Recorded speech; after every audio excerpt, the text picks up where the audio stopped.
你相信用100%的纯生米，完全不用一点面粉，就可以做出湿润好吃的面包吗？而且还完全不用揉出薄膜，不用2次发酵。我是梦幻厨房在我家的 Vivian， 差点忘了自我介绍。今天的这个食谱呢，是让我自己相当惊艳的一款食谱，不止成品的口感让我惊艳，做法更是让我非常的惊讶。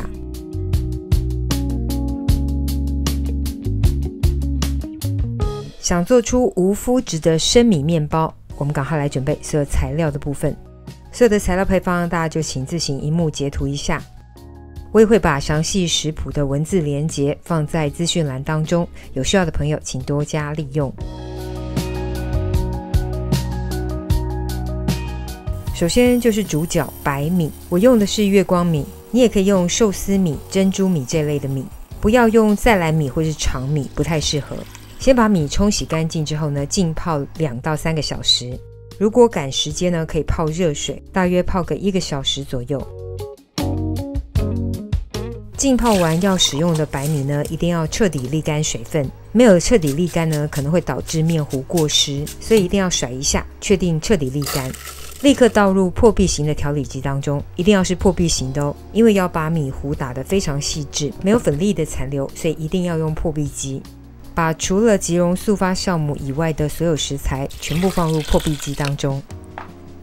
盖上调理机的盖子之后呢，我们用调理机的最高速搅打1分钟左右，因为搅打的过程呢会让食材升温，所以要打打停停，分次搅打。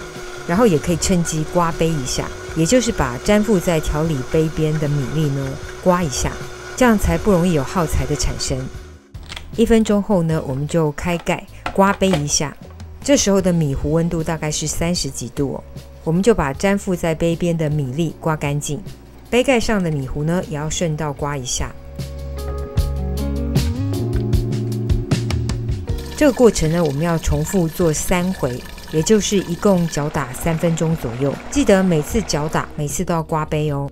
搅打完3回合之后呢，可以测一下面糊的中温呢，大约是摄氏40度左右，这个温度刚刚好，有利于酵母发酵。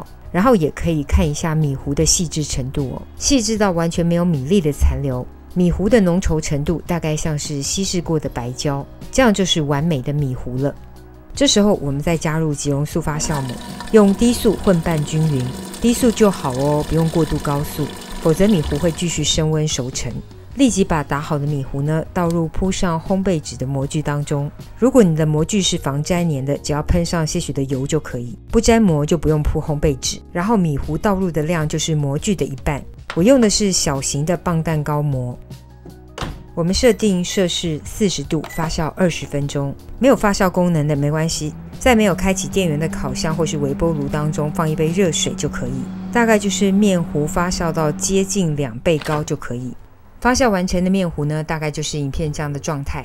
记得最后5分钟的发酵呢，就要开始预热烤箱。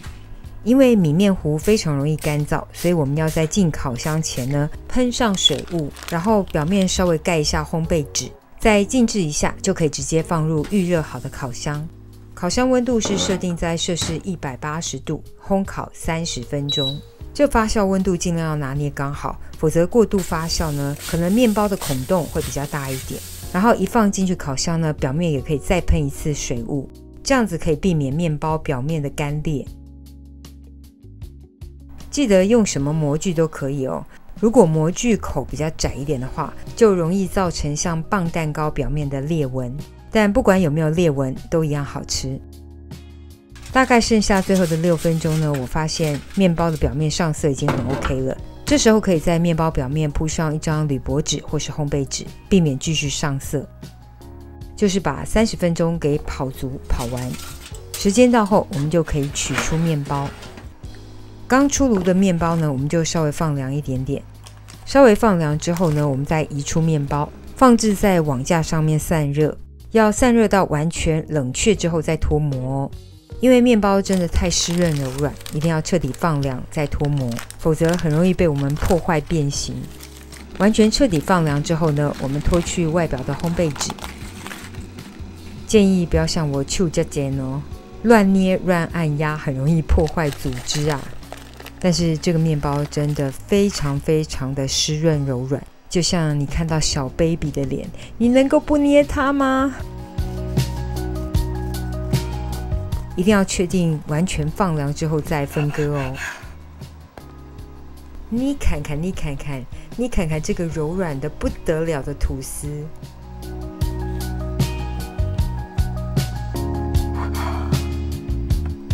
这个组织啊，真的太赞了！就像我之前说的，就算有一点点过度发酵都没关系，只是孔洞看起来大了一点了，但是非常的好吃。左边的这一款孔洞呢，就是有一点点过度发酵，不过还是极度的柔软湿润。我觉得有点过度发酵的口感呢，反而有点像欧式面包哦。我老公特别喜欢左边发酵的这款口感，右边的这款呢，算是正常发酵成功的。不管有没有过度发酵，我觉得都超级好吃。米面包很容易干燥，记得一定要用密封拉链袋或是保鲜盒来盛装。这个是刻意放常温2天的米面包。给大家看一下里面湿润的程度，里面的组织还是非常的湿润柔软哦，表面就稍微有点干燥，不过整体还算是非常的好吃，但是绝对没有现烤现吃的赞咯。可以放到烤箱或是气炸锅再回烤个2到3分钟，就是外酥内软的米面包。You don't know how much you mean to me, baby.Can't put it in words.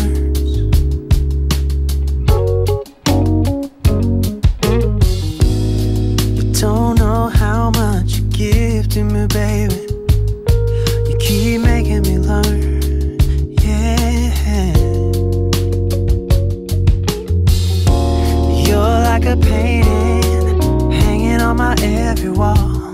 Baby, you save me, you give me all and a little more.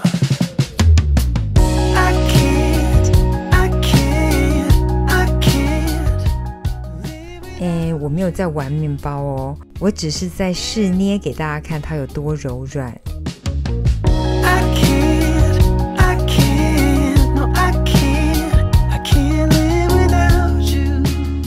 没有吃完的米面包，最好的保存方式呢，就是切片之后密封好，放进冰箱冷冻室冷冻保存。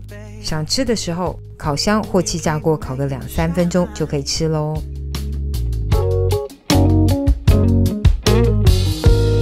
I'm in love with how you talk, baby. My ears craving the sound, yeah. 这个就是今天的食谱分享咯。如果喜欢，别忘了按赞、留言、加分享。最新的食谱也欢迎订阅我的频道。更多的生活分享、好物推荐，欢迎加入我的 IG 跟 FB， 还有别忘了开启小铃铛，才不会错过最新影片哦。耶稣爱你，我也爱你，我们下次见，拜拜。